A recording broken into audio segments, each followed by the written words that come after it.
England versus India మధ్య జరిగినటువంటి మూడవ టెస్ట్లో దురదృష్టవశాత్తు ఇండియా ఓటమి చవిచూసింది. కానీ అసలు సిసలైన టెస్ట్ మధ్య ఏందో రుచి చూపించింది ఈ మ్యాచ్. ముఖ్యంగా ఈ ఐదో రోజు మ్యాచ్లో ముగ్గురు హీరోల్లా అనిపించారు. వారే రవీంద్ర జడేజా, అంతేకాకుండా జస్ప్రీత్ బుమ్రా, అలాగే మహమ్మద్ సిరాజ్. ఎందుకు ఇలా అంటున్నానో ఈ వీడియో మొత్తం చూస్తే మీకు తెలుస్తుంది. అలాగే రవీంద్ర జడేజా సాధించినటువంటి రికార్డు ప్రజెంట్ WTC ర్యాంక్లో ఎన్నో ప్లేస్లో ఉంది ఇండియా అనేది కూడా చెప్పుకుందాం.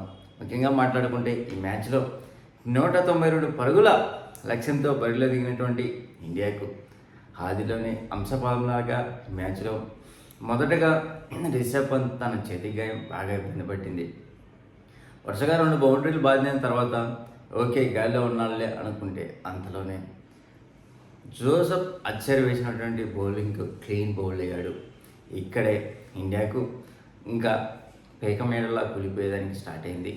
తర్వాత కొద్దిసేపటికే స్టోక్స్ బౌలింగ్లో అసలే గోడలాగా ఉండి ఇండియాను కవచంలా కాపాడుకుంటూ వస్తున్నటువంటి రాహుల్ ఎల్బీగా అవుట్ కావడం ఇక్కడే అసలు కొన్ని డౌట్లకు కారణం తీస్తుంది. ఎందుకంటే మొదటగా ఎంపైర్ నాట్అవుట్గా ప్రకటిస్తే స్టోక్స్ రివ్యూకి వెళ్ళాడు.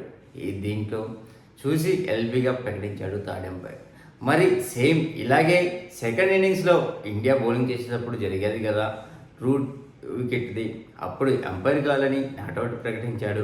మరి ఇప్పుడు కూడా ఎంపైర్ కాల్ ఉంది కదా, మరి ఎంపైర్ కాల్ ఎందుకు ఇవ్వలేదు?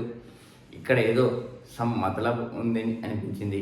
అంతేకాకుండా ఆ తర్వాత రాహుల్ అవుట్ అయిన తర్వాత ఇక్కడ నితీష్ కుమార్ రెడ్డి వాషింగ్టన్ సుందర్ను ప్రమోట్ చేశారు. నితీష్ కుమార్ రెడ్డిని పక్కన పెట్టేసి అతను వచ్చిన వెంటనే అచ్చరకు కాటన్ బౌల్లో క్యాచ్ ఇచ్చి అవుట్ అయ్యాడు. తర్వాత కొద్దిసేపు జడేజాతో నితీష్ కుమార్ రెడ్డి చెత్త కలిసి ఓటమిని ఆపారు అనిపించింది. ఇక్కడ నితీష్ కుమార్ రెడ్డి కొద్దిగా బ్యాటింగ్ దిడ్డాడుతున్నా కానీ కావాల్సిన ఒక్కొక్క పరుగు చేస్తూ వస్తున్నారు. ఏకంగా 55 బంతులు ఆడిన తర్వాత నితీష్ కుమార్ రెడ్డి అవుట్ అయ్యాడు. తర్వాత ఇంకేముందులే, ఇంకా అది ఫస్ట్ సెషన్ చివరి ఓవర్లో అవుట్ అయింది నితీష్ కుమార్ రెడ్డి.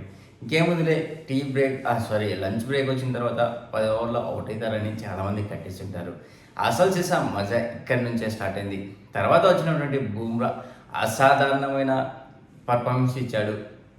తను ఈ మ్యాచ్లో ఏకంగా అసలు ఇంగ్లాండ్ బౌలర్లకు అంతు చిక్కకుండా బ్యాటింగ్ చేశారు. ఇక్కడ కావలసిన లక్ష్యాన్ని తగ్గించుకుంటూ ఒక్కొక్క పరుగు చేస్తూ చాలా బాగా ఆడారు. కానీ అనవసరంగా స్టోక్స్ బౌలింగ్లో ఆ భారీ షాట్ కోసం ప్రయత్నించి అవుట్ కావడము, తర్వాత వచ్చినటువంటి సిరాజ్ కూడా అసాధారణమైన పర్ఫార్మెన్స్ ఇచ్చాడు.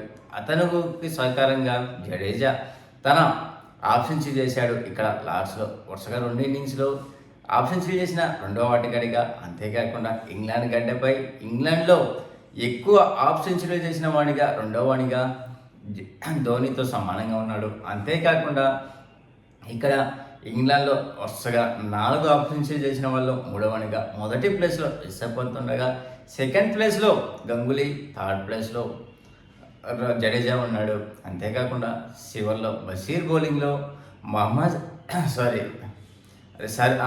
సిరాజ్ అవుట్ క్లీన్ బౌల్డ్ అయ్యాడు. ఇది తను డిపెండెన్స్ ఆడినా కానీ ఆ బాలు అనూహ్యంగా పోయి వికెట్లను గిరట్టేసింది.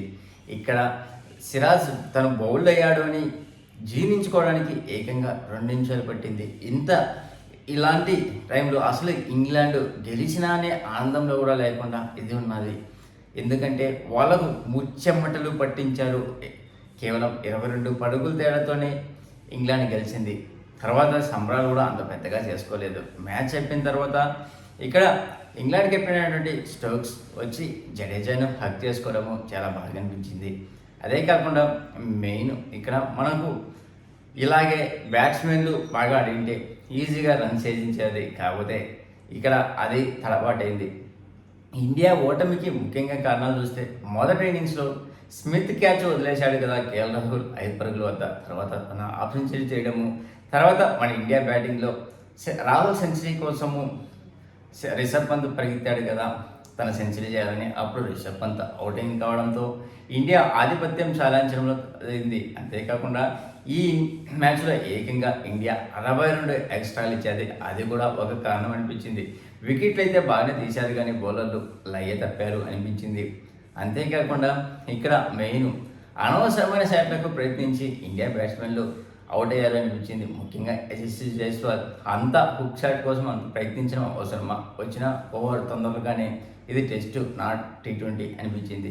ఆ తర్వాత చూసుకుంటే కరణ్ నాయర్ ఈ సిరీస్లో ఇప్పటికే 4 సార్లు బ్యాటింగ్ వచ్చినా కానీ తన స్థాయికి తగ్గట్టు పర్ఫార్మెన్స్ అయితే ఎక్కడా కనపడలేదు.